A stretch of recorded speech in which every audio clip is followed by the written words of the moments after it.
안녕하세요. 황당한 아버님 때문에 파혼까지 하게 된 30대 초반의 여성입니다.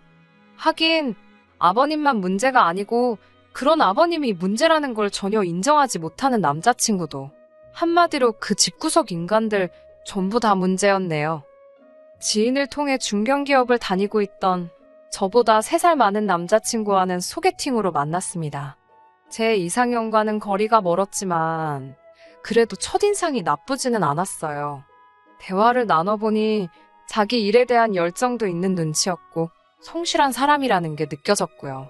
무엇보다 첫 만남부터 남자친구는 무척이나 적극적이었는데 그 모습이 밉지가 않았습니다. 저희는 이후로 대략 1달 동안 서로를 알아가는 시간을 가졌고 이후에는 연인 사이로 발전하게 되었지요. 사귀는 동안 남자친구와 저 2사람 사이에 큰 문제는 없었어요. 다른 연인들처럼 초반에는 사소한 이유로 말다툼을 하기도 했었지만요. 둥글둥글한 성격의 남자친구와 싫은 소리는 못하는 제가 만났으니 결국 크게 다툴래야 다툴 수가 없었다고 해도 되겠네요. 그래서 이렇게 파혼을 했다는 사실이 지금도 어이없고 실감이 나질 않는 게 솔직한 심정입니다. 사귄 지 얼마 되지 않았을 때 남자친구가 혼자 산다는 사실을 알게 되었어요. 지방에서 나고 자란 남자친구는 서울로 대학을 진학하게 되면서 자연스레 독립을 했다더군요. 처음에 서울에 올라와서는 정말 크게 놀랐답니다. 전세는 고사하고 월세 보증금도 어찌나 비싸던지 결국 고시원에 들어갔다고 해요. 하지만 이런 이야기야 제 친구들에게도 몇 번이고 들었기에 크게 놀라진 않았지요. 사귀는 기간이 길어지면서 자연스레 결혼 이야기도 오가기 시작했습니다. 그리고 그 무렵 저희 어머니의 생신이 다가오고 있었는데 문득 이제 슬슬 남자친구 부모님의 생신도 챙겨야 하는 건가 싶더라고요. 알아둬서 나쁠 건 없겠다는 생각에 어머님의 생신은 언제인지 물어봤어요. 부담스럽지 않은 선에서 케이크나 작은 선물 정도는 챙겨드릴 의사도 있었으니까요. 남자친구는 순간 조금 난처한 표정을 하더니 생신은 며칠 전에 지나갔다고 했습니다. 그리곤 덧붙이기를 기일에 챙겨드리면 된다고 하더라고요. 기일이라니 그게 무슨 소리냐고 하니까 어머님께서 돌아가신 지도 벌써 10년도 넘었다고 하더라고요. 전혀 생각지도 못한 이야기였기에 몹시 당황스러웠지요. 남자친구가 당황한 제 표정을 알아챘는지 그렇게 놀랄 것 없다면서 자기가 서울에 올라오고 얼마 지나지 않았을 무렵 돌아가셨다고 하더라고요. 알고 보니 어머님께선 당신이 아픈 걸 오랫동안 비밀로 하셨더랍니다. 아무래도 돈 문제가 제일 큰 이유였던 것 같다면서요. 평소엔 늘 씩씩하고 밝아 보이던 남자친구가 그 이야기를 할 때는 눈이 다 벌개져선 당장이라도 울 것 같아 제 마음이 다 아팠네요. 남자친구 말에 의하면 남자친구 집이 처음부터 어려웠던 건 아니랍니다. 유복하신 조부모님께서 일찍이 아버님께 많은 재산을 물려주셨기에 남자친구가 어렸을 때만 하더라도 갖고 싶은 거 못 가져본 게 없고 먹고 싶은 거 못 먹어본 적이 없다고요. 하지만 남자친구가 10대에 접어들 무렵 생전일이라곤 해본 적 없던 아버님께서 갑자기 사업을 하시겠다며 집 재산을 시쳇말로 전부 끌어다 다 해먹으셨답니다. 다 말아먹기만 했으면 다행인데 빚까지 지기 시작하시면서 급속도로 가세가 기울었다고요. 이후로는 어머님께서 남의 집 가사도우미를 하시고 밤에는 식당에서 설거지를 하시는 등 평생 안 해보신 고생을 하기 시작하셨답니다. 하지만 옛말에 버는 놈 따로 있고 쓰는 놈 따로 있다잖아요. 남자친구 집이 딱 그랬던 모양이에요. 어머님께선 그렇게 생고생만 하시다 돌아가셨다며. 솔직히 여기까지 들었을 땐 남자친구가 아버님을 어지간히 미워하지 않을까 싶었습니다.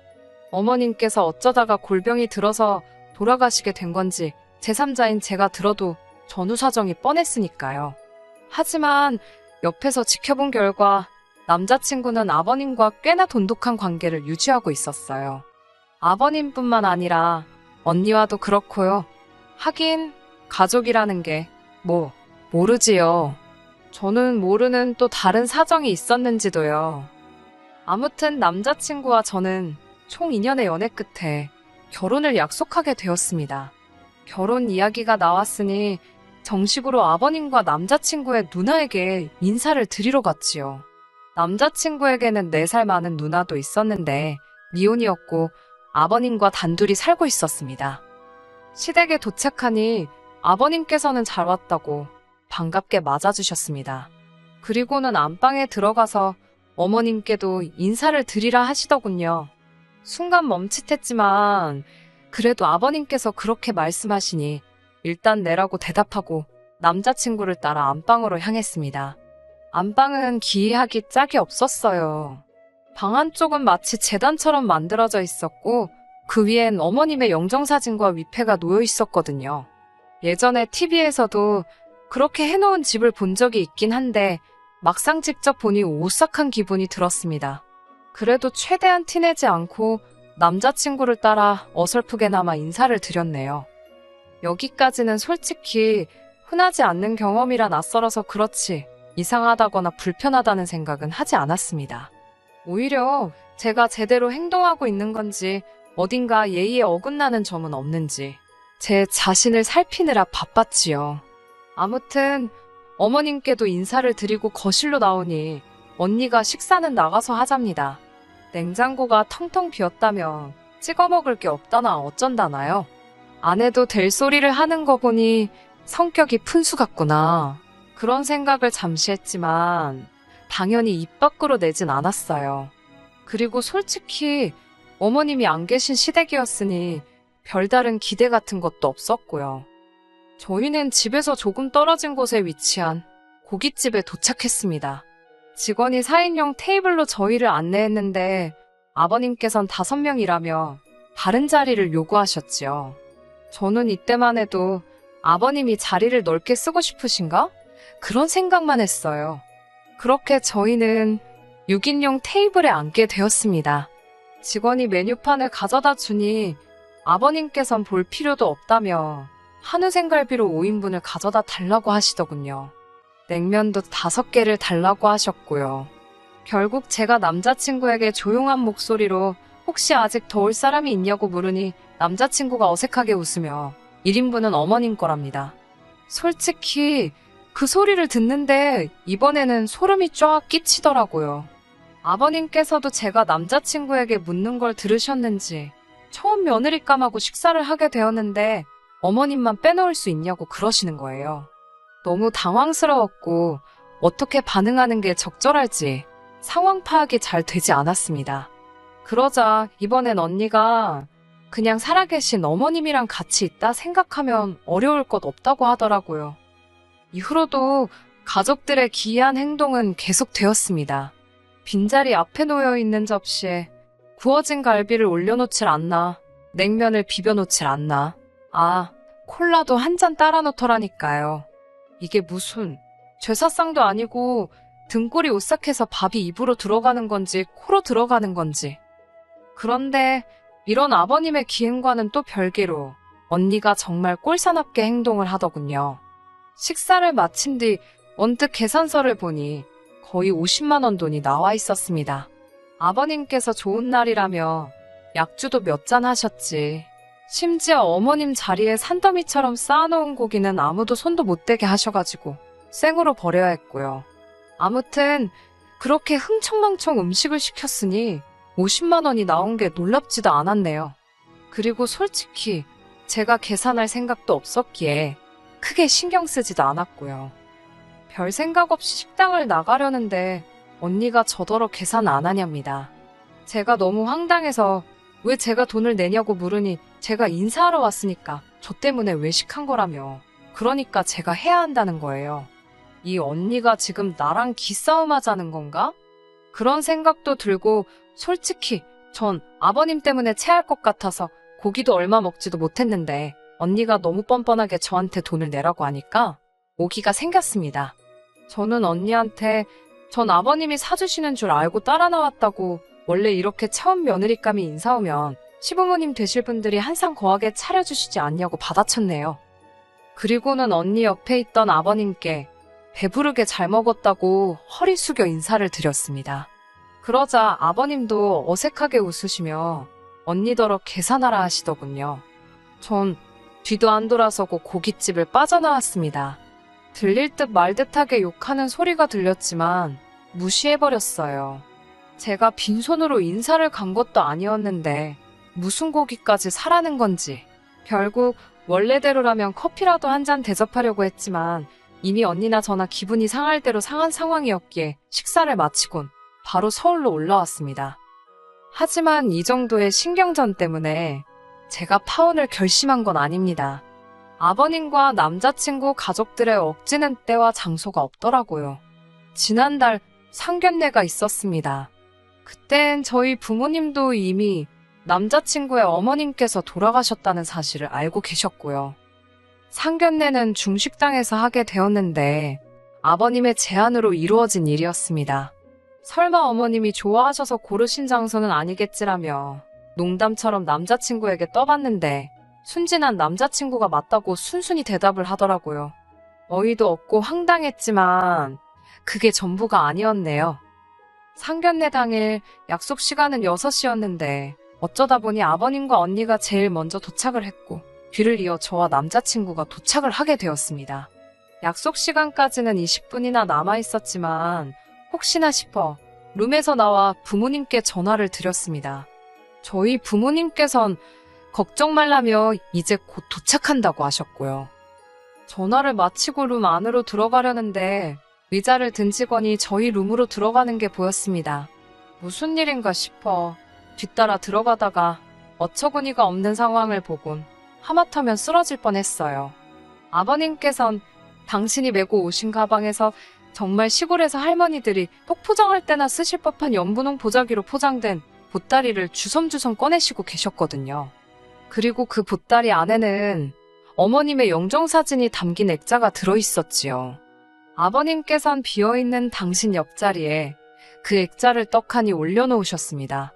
직원이 의자를 가져온 이유도 제가 남자친구 쪽 3명, 저희 쪽 3명 이렇게 6명을 예약했는데 아버님이 어머님 자리가 없지 않냐며 한 자리를 더 달라고 하신 거였고요. 제가 남자친구를 불러내 이건 아닌 것 같다고 이야기를 했습니다. 하지만 남자친구도 아버님과 같은 입장이더군요. 자기 인생에 한 번뿐일 상견례이고 원래 상견례는 부모끼리 만나는 자리지 아니냐입니다. 자기는 이렇게라도 어머님께서 자기의 새로운 인생이 시작되는 걸 함께 해주셨으면 좋겠다며 저더러 이해를 해달라고요. 남자친구가 어찌나 단호하게 말하던지 오히려 제가 나쁜 사람, 이상한 사람처럼 느껴질 지경이었지요. 그때 저쪽에서 저희 부모님이 식당으로 들어오시는 모습이 보였고 저는 남자친구에게 룸으로 들어가라 했습니다. 두 분이 당황하지 않으시도록 일단 제가 먼저 상황 설명이라도 드려야겠다 싶었거든요. 제 이야기를 들으신 부모님께서는 무슨 말 같지도 않은 소리냐며 불편한 기색을 보이셨습니다. 저는 그래도 좋은 일로 모인 자리인 만큼 얼굴 붉히는 일은 없었으면 좋겠다고 조금만 이해해달라고 부모님께 부탁을 드려야만 했어요. 상견례는 솔직히 개판이 따로 없었습니다. 아버님께서 말끝마다 영정사진에 대고 당신은 어떻게 생각하냐, 마음에 드냐 그러면서 집사람이 여기 같이 있으니 그래도 힘이 나신다. 저나 저희 부모님으로선 뭐라고 대꾸하기도 힘든 대화를 계속해서 이어나가셨거든요. 저만큼이나 당황하신 듯한 저희 부모님께선 그래도 딸의 부탁 때문인지 최대한 침착하게 상견례를 끌고 가시려는 노력을 하고 계신 눈치였지만요. 하지만 저희 부모님의 노력에도 불구하고 아버님이나 언니 두 사람 다 결혼과는 상관없는 계속해서 어머님에 관한 이야기만 늘어놓았습니다. 결국 참다 못한 저희 부모님께서 먼저 애들 집이나 혼수 문제는 어떻게 할 생각이시냐고 물으셨지요. 그러자 아버님께선 애 엄마가 돈이 없어 병원 치료도 한번 제대로 못 받아보고 죽었다면서 한마디로 못 보태주신다 소리를 돌아가신 분을 들먹이며 하시더라고요. 솔직히 진작부터 결혼할 때 도움을 못 받을 거란 예상은 하고 있었기에 크게 놀라지도 않았습니다. 아무튼 아버님의 대답을 들으신 저희 부모님께선 그럼 아이들이 알아서 하는 쪽으로 하고 대신 혼수나 예단 같은 것도 생략할 건 생략하는 게 좋겠다고 말씀하셨지요. 그러자 이번엔 결혼도 안 해본 언니가 나서서 한다는 말이 그래도 예단은 시집오는 며느리가 시댁 식구들한테 보이는 예의인데 그걸 생략하는 건 아닌 것 같답니다. 어머님께서 돌아가셨다고 무시하고 넘어가도 된다고 생각하는 것 같은데 그러면 곤란하다면서요. 60만 여기 안 계실 뿐이지 정성이란 건 다 느껴지는 법이라면서 어머님 몫으로 가방이든 금이든 뭐 하나는 하는 게 좋겠답니다. 지난번 식당에서 계산할 때도 그렇고 이 언니는 내 주머니를 못 털어먹어서 안달이네 그런 생각도 들고 말 같지도 않은 소리를 하면서 자기가 모나되는 것 마냥 뻗대는 모습도 꼴사납다 싶었어요. 제가 그러면 저는 예물을 누구한테 받냐고 물었습니다. 돌아가신 분은 제 예물을 못 챙겨주실 거 아니냐고요. 그러자 저희 부모님께선 두 사람 다 그만하라며 언니한테 사돈 처녀가 무슨 말이 하고 싶은지는 알겠지만 여기는 어른들끼리 이야기하는 자리니까 빠져달라고 하셨습니다. 결혼 당사자도 아니고 하고 싶은 이야기가 있으면 아버님과 먼저 상의를 해보고 아버님을 통해서 하던지 하라고요. 그제서야 언니도 아버님도 아무 말 못하시더군요. 이후로 어색한 공기 속에서 일단 식사를 하게 되었습니다. 식사도 솔직히 체하는 줄 알았어요. 저는 분명히 6인분을 예약했는데 아버님께서 어머님 몫도 추가 주문을 하셨더라고요. 식사는 코스로 나왔는데 영정사진 앞에 하나씩 서빙하시던 분들도 얼마나 어이가 없었을까요? 이윽고 식사를 마치고 일단 슬슬 해산하는 분위기였습니다. 솔직히 제 머릿속은 온통 부모님께서 이 결혼 절대로 허락 안 해주시겠구나. 그런 생각뿐이었지요. 남자친구라는 작자는 아버님이랑 언니가 헛소리를 떠들어대는 내내 꿀먹은 모마냥 말 한마디도 똑바로 못하고 있었고 아버님은 계속 돌아가신 어머니만 찾지 언니라는 사람은 아직 신우 타이틀도 달기 전인데 벌써부터 저한테 시비를 걸지. 어떤 부모가 이런 집에 딸을 보내고 싶겠어요?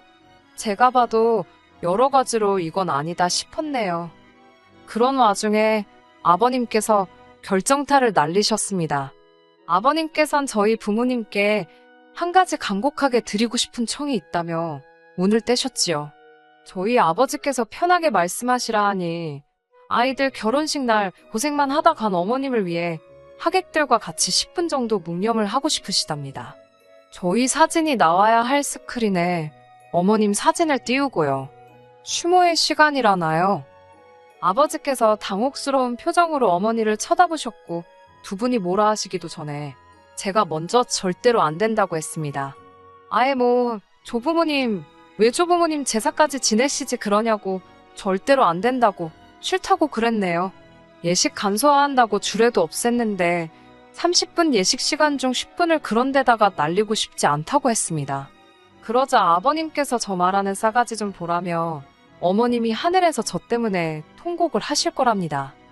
그때였어요. 저희 부모님께서 왜 남의 집 귀한 딸한테 싸가지를 운운하시냐며 상식적으로 애들 결혼식장에서 죽은 사람 추모를 하자는 게 말이 되는 소리냐며 호통을 치셨어요. 돌아가신 양반 안타까운 거야 알겠지만 엊그제 돌아가신 것도 아니고 10년도 더 되었다면서 적당히 하시라고요.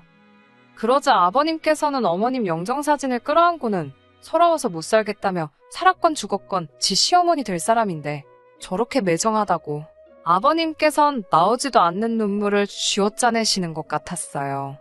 급기야 언니까지 가세에서는 엄마 없는 서러움이 이런 거냐며 자기들이 많은 걸 바랬냐고 이러니 죽은 사람만 불쌍하다나 어쩐다나. 아니 막말로 저 때문에 돌아가신 것도 아닌데 왜 저한테 난리인지 어이가 없더라고요. 저희 부모님께선 상대할 가치도 없다고 이런 집구석으론 절대로 시집 못 보낸다며 화를 내시곤 저를 끌고 나가셨습니다. 그제서야 남자친구가 따라 나오는 신용을 하며 저희 부모님더러 한다는 말이 저를 많이 사랑한다고 이번만 좀 어떻게 이해해 주시면 안 되겠냐입니다. 추모의 시간 10분이 너무 길다고 하시면 반으로 줄여서 5분만 해도 괜찮다나요? 저희 아버지께서 남자친구더러 한마디만 더 하면 대갈통을 박살을 내놓는다고 입 다물고 꺼지라 하시더군요. 전 저희 아버지가 그렇게 상스러운 소리 하시는 거 태어나서 그날 처음 봤어요. 그렇게 파혼하게 되었습니다. 이튿날 남자친구가 전화를 걸어와선 한다는 말이 일단 아버님과 언니 앞에서 내내 해놓고 뒤로 여우처럼 조율하면 될걸. 제가 일을 너무 크게 만들었답니다. 그래도 자기는 저랑 결혼하고 싶다며 일단 아버님께 죄송하다고 하래요. 누가 잘했고 잘못했고를 떠나서 어른이 먼저 사과하는 그림은 웃기지 않냐고요. 제가 먼저 숙이고 들어가면 자기가 아버님 잘 설득해서 저희 부모님하고 다시 한번 이야기해보시게 자리를 만들어 보겠다나요. 어처구니가 없어서 남자친구한테 그럴 필요 없다고, 나는 오빠하고 결혼하고 싶은 생각이 싹 사라졌다고 했습니다. 돌아가신 어머님 곁이나 온 가족이 지키라고요. 그리고 또 전화하면 저희 아버지께 말씀드릴 거라고요. 대갈통이 나만 하겠냐고 덧붙이곤 전화를 끊고 아예 차단까지 해버렸어요. 지금 이 사연을 쓰면서도 어이가 없고 헛웃음만 나오네요. 저야말로 이런 집구석에 시집가지 말라고 조상신이 도와준 것 같아서 어떻게 향이라도 피워드려야 하나 싶습니다. 감사합니다, 조상님들. 끝까지 들어주셔서 감사합니다. 오늘의 사연은 여기까지입니다. 구독과 좋아요, 알람 설정 부탁드리고 더 좋은 사연으로 다시 찾아뵙겠습니다. 감사합니다.